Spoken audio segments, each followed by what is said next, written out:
We all have seen the movie scene. The hero is at their lowest point.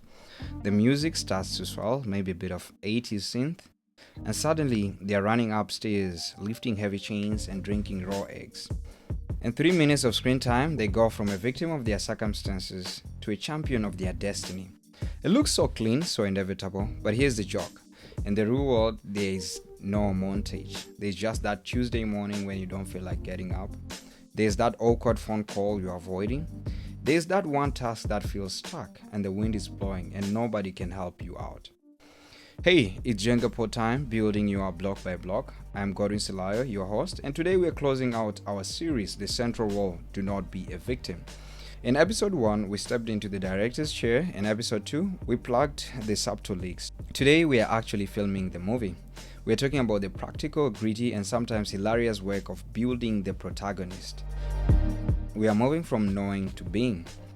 Now, if you're ready to stop being an extra in your life and start being the hero who walks in life knowing they are destined to win if they don't stop trying, hit that subscribe button, like this episode, and comment and share the episode with others.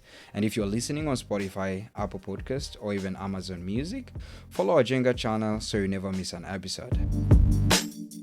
Great, awesome. So how do you stop playing a victim and start being the hero in your life? Let's find out. 1. I call this the script rewrite, internal dialogue. The first thing a protagonist does is change the script.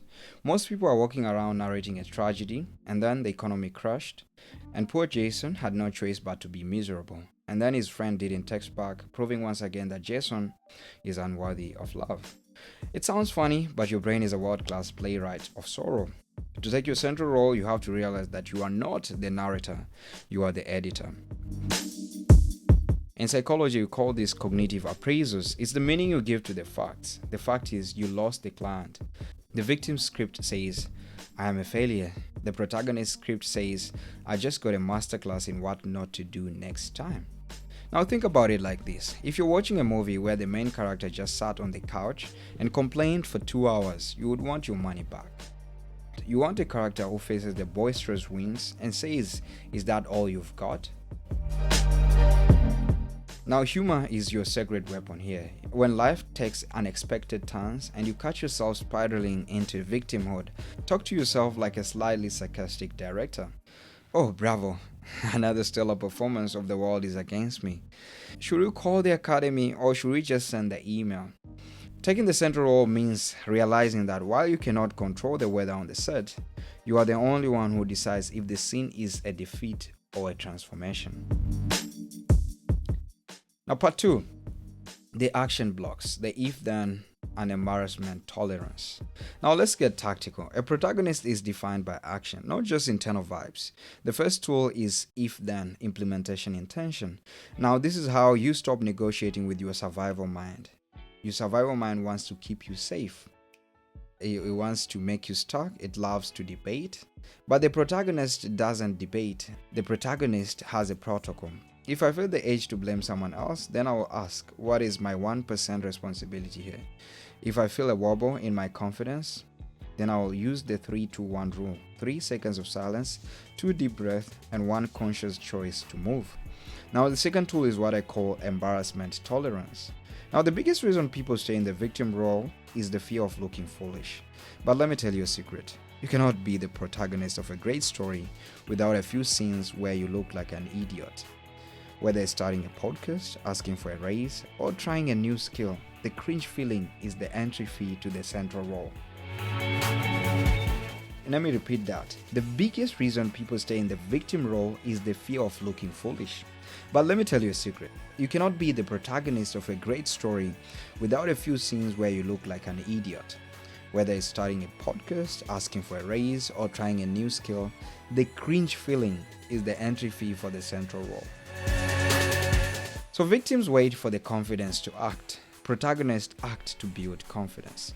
You outpace embarrassment by simply showing up for the next rep. You don't need the perfect gear, you just need to move. So part 3, boundaries, protecting the set. One thing that you have to be sure is that you cannot direct your life if you allow everyone else to yell, cut. Taking your central role requires you to set strong and firm boundaries. These boundaries are important in helping you maintain your internal resources such as time and energy. The simple fact is that you don't have endless time and energy to do all you want or can do. Knowing what to do, when to do it, and staying firm on that is what I call a boundary. The first person to break that boundary is you. And you do this when you let everyone else take a chunk of your time and energy without any specific guideline. So know this, boundaries are not walls to keep people out. They are the structure that keeps your best resources in. Now, a victim has leaky boundaries. They let other people's emergencies become their priorities. They let other people's negativity and unwanted opinions shape their role or their actions. Now, to be the protagonist, you have to define the rules of engagement. For instance, I don't check emails. You can say I don't check emails after 8 p.m. because that is my recharging the director time. Or I do not participate in gossip because it drifts me from my purpose. So when you set a boundary, people will push back. They will say you have changed. But the thing that you could do is that you just smile and say, yes, I have. I'm stepping into a new role in my life. Remember, a poorly defined boundary is no boundary at all. Clarity is kindness to yourself and others. You do not owe anyone a 3-page explanation for protecting your time. No is a complete sentence in the protagonist script. Let me give you a gentle reminder. If this is speaking to you, pause for a second and like this episode. It helps more people find JengaPod, and it tells the algorithm that this message matters. And if you're listening on Spotify, Apple Podcasts, or Amazon Music, hit a follow so you never miss an episode. Awesome. Let's keep going. Part 4, the final scene, the future self. We're coming to the end of the series, but the movie is just starting. Listen. When you write your script, you might not have accounted for the unexpected, the wrong turns, the things that seem like a distraction to the person you want to become. There will be detours, closed doors, and others. Now, when they happen, do not be frightened. Embrace them. Be curious. Lean into the power of curiosity. Instead of being afraid of what is next, be interested in finding out what is next. Now, you ask yourself, what would be the most disciplined, enthusiastic, and resilient version of you do in the next play of your movie? So do not wait to find yourself. You are not lost. You are being built. Every time you choose ownership of a blame, you are adding a solid intrinsic gold block to your tower. Your life is not happening to you. It is happening for you. Every challenge, every rejection, every unexpected is just precision training for the hero you are becoming. The unexpected can be some things that will reveal something about you that you wouldn't know. Closed doors are not as bad if they lead you to the next door.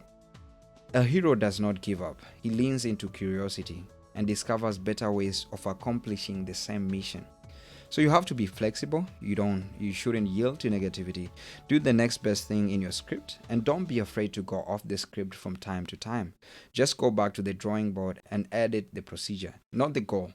Be the hero in your life. So if this spoke to you, please pause for a second and like this episode, leave a comment, because it helps more people find JengaPod and it tells the algorithm that this message matters. And if you're listening on Spotify or Apple Podcast, hit a follow so you never miss an episode. Awesome, let's keep going. So to close, building the central role is the ultimate form of self-respect. It's the realization that you are the only one who can play you in the movie called your life. The JengaPod challenge is the director's cut. So this week, pick one situation that makes you feel like a victim. Maybe it's a difficult coworker or a goal you're failing at. Your task: rewrite the script. Spend 5 minutes tonight writing down how the protagonist version of you would handle that exact situation tomorrow. What is the if-then plan? What boundary do you need to set? And then, here's the tough love. Do it. No negotiation. No excuses. Now, tag us at JengaPodium on your socials. Tell us you are the protagonist of your story, and if this series helped you, share it with someone else who is tired of being an extra. Let's grow this community of builders together. You can also find us on Spotify, Apple Podcasts, and Amazon Music under the name JengaPod. And this is JengaPod, and I'm your host, Godwin Silayo. Let's keep stacking, let's keep building, and let's keep rising. Having said so, thank you so much for tuning in, and I hope to see you in our next series. I can't wait. I don't know what is next, but I hope you enjoyed it. If you enjoyed listening to this series, just comment Victor's code on our channel, and I'll be able to send you the script or the steps that you can take to make sure that you are actually embracing this series. Having said so, thank you so much for tuning in, and I will see you in our next series. Thank you so much.